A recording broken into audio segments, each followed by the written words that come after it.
Hey guys, welcome back to another Danny Plays video. We're doing the, I believe, 4th episode of the Steampunk Timelapse, and we're going to do it a little differently today. Today I'm going to walk through my steps as I go through them, and I'd like to hear whether you prefer me going through the steps or the, I'm trying to think of the word, oh shoot, dialogue-less videos. Okay, anyway, let's get started. I used yellow wool to mark out the paths that I wanted because I wanted the build to feel a bit more connected. Currently there were just 3 buildings sitting near each other, so I decided to add a bunch of paths that interconnected them, making it feel more like a village, as I've been calling it. And obviously some of them are raised off the ground, so I'll get to those when I start doing them. But for now, I laid out this path, which is made of the same block palette as the rings around each building, so it's kind of, I guess you could call it continuity. I also added a little pond there because, A, there was a divot and I didn't know what else to do. I'll probably detail that up a bit later, but for now, just tiny pond. Anyway, I also didn't want these to be too static, so I did a lot of diagonals for the paths, and it ends up working. Also, as you can see, I branch off into an area where I haven't built anything yet, so if you can guess what that video is going to be, that'd be pretty cool, because there has been no evidence that I plan to do that. Okay, in this, I realized that at night, that the pathway and the floor was really lacking, so I started going through streetlight designs, and as you can see, it took me a while to find one I liked. I am not the best when it comes to streetlights. I don't know why, I just find them difficult. But then I eventually settled on this one with dangling lanterns, candles on top, and something else. But wait, then I made a taller variation and added the trapdoors back, and I realized I preferred that version, so I went and built all of them more like that, and it kept the lanterns off the ground. Also, I did this diagonal one because it wouldn't work if I did it any other way, so I thought diagonal worked. And by the time I finish, I've effectively lit up all the paths, so that really... Also, there's thousands of phantoms there, but that's not the point. Anyway, then I wanted to interconnect these 2 buildings, so I did a bridge, and again, I still don't know what the art is called or who it's by, but this bridge is inspired by the reference picture that I'm using for this village, because although it's not the same shape, the idea to have a bridge there is there, because there was a bridge connecting the tower to the building across from it. Although in my last video I made it sound like I was copying the buildings, which I am not, because one, it's art, so it's not even in Minecraft, so I couldn't copy them if I wanted to, but I'm not doing that. What I'm doing is I'm using them for inspiration, and more so shapes, such as having a tall, thin tower that gets bigger as it goes up, and like I said, that building right there that I did in episode 3 is barely even inspired, because I wanted to test what I knew about steampunk at that point and see if I could make a steampunk build without relying on the reference picture. So all that's from the only thing I really took inspiration from was the 2 windmills. Anyway, on the bridge, I tweaked this bridge so many times that I don't even know where to start with it, because I don't know, I never felt happy with it, so I just kept changing it, and I'm so glad I did, because it looks so odd right here. But I do like these rope supports. They feel so random and kind of, just... They feel just wild enough that they fit in with everything else, while still looking like they would support the bridge. I then go through my classic texturing that I've been doing throughout all the other builds, where I mix in the rusted copper with granite and polished granite, and it looked 1,000 times better after I did that. I also tried to make it so the ropes wouldn't interfere with the windmill and stuff, which was difficult, but I think I made it work. I'm not completely sure. Uh, you just have to imagine that it wouldn't interfere. There's a few things that don't quite make sense, but it's Minecraft, so just I believe it's called suspension of disbelief. I don't know, something along those lines. Just go with that. Um, anyway, yeah, I don't have much more to say about this bridge. It's a basic arched bridge where I did rope supports using fences and then textured with my classic and common texturing that I've been going throughout. And it really makes this build fit in.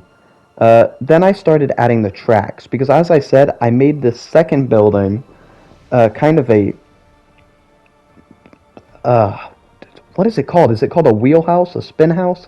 I don't know. But it's where the tracks can spin and send them in different directions. So I made the roof of the second building one of those, which I think was a unique design choice. So I start doing the track, but I stop mid-track and start designing these bridge. And I did the bridges out of wood because there is a small wood element in all the builds. They all have this small spruce wood element. So I wanted to add a bit more of that, and I actually do something else to add a bit more of that later on. But I wanted to add a bit more spruce wood to it because it's nice contrast to the stark stony and metal materials. Also, what was I going to say? Using the fences for ropes again, and using campfires and trapdoors to keep the bridge at different angles instead of being solely half slabs is good, just small detailing for something that you otherwise wouldn't be able to fit much detail into. And putting trapdoors under the campfires blocks off the little coal-like underside, so it looks more like wood throughout the whole thing. There's a few more minor details like the trapdoors and the stone walls, but for the most part, it is the differentiating blocks that make this work. So now I'm working on the train thing again, and I do these little supports. Unlike with the bridge, which had no supports, I made the track have 2 supports, then cut out the middle, because I just feel like that's what tracks, they're always like 2 lines with bars across, so I kind of kept like a basic design going on, and this works. I'm thinking about building a train, but I don't know if I'm gonna build a train. Anyway, I start thickening up the pillars, but I didn't think the pillars looked quite right, so I go back and add a few more things to the pillars because they just look too thin. And so I go and change that, but I also this is hard to commentate when it's moving this fast. Yeah, this is difficult. Okay, basically I added some more supports on the side to make it look more supported than it already did. Then I go through and do my texturing, but this time I used dripstone because I didn't want it to look exactly the same as the bridge, and dripstone is another block, just like spruce wood, that I've used minorly throughout the build. So this is another way to, just like the bridges were a way to add more spruce, this is a way to add more dripstone into the build, and I think it works really well. Even if I don't leave much. Okay, this part is the part that effectively took me the longest. I actually went into another world to plan this because I am not good with vehicles. But one thing that is big with Steampunk is blimps. There's always blimps, or blimps of some nature. So what I do here is I make a nice balloon just entirely out of wool. I do go back and do my little wool thing that I've been doing with the windmills, where I do a gradient in it, but instead of it being a gradient in the balloon, it's just kind of a random pattern that makes it look more tattered. Anyway, it took me a while to get this design, and I might add a picture to show up what I based this design on, and it's something I created. But basically, all it was I did a very small mock-up model in a creative world where I did two pieces of wool, a upside-down staircase, some fences, and a little tiny canoe made out of trapdoors down below. And that's what I based this entire design off of. Um, Anyway, I start building a boat underneath it, so it's kind of this mix of a boat and a blimp instead of just being solely a blimp. And that's kind of why it has that a different kind of tail fin, I guess you could call it. I don't know what those would actually be called. And I use dark oak wood to contrast the spruce. I then connect up the top and the bottom. Use fences for windows because I feel like that's what would be on a boat. I also didn't feel it looked enough steampunky, so I add this kind of engine to it, this almost steam engine made of copper. And I experimented with adding like flaps, but it just didn't really work out, so I did it in the wings instead. Kind of, not wings, but gave it little. I don't know what you would call them actually. But what did I do? So then I do the gradient thing that I was talking about earlier, where I try to make it look a bit more tattered up and broken. And I go back and do this to the original windmill that I built because I hadn't done that yet.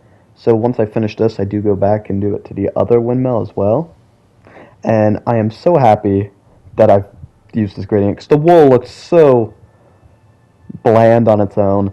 Although on this windmill it doesn't work as good as it did on the others. I don't know, I just guess I wasn't feeling it this time because I was really struggling to make it work like I did on the others.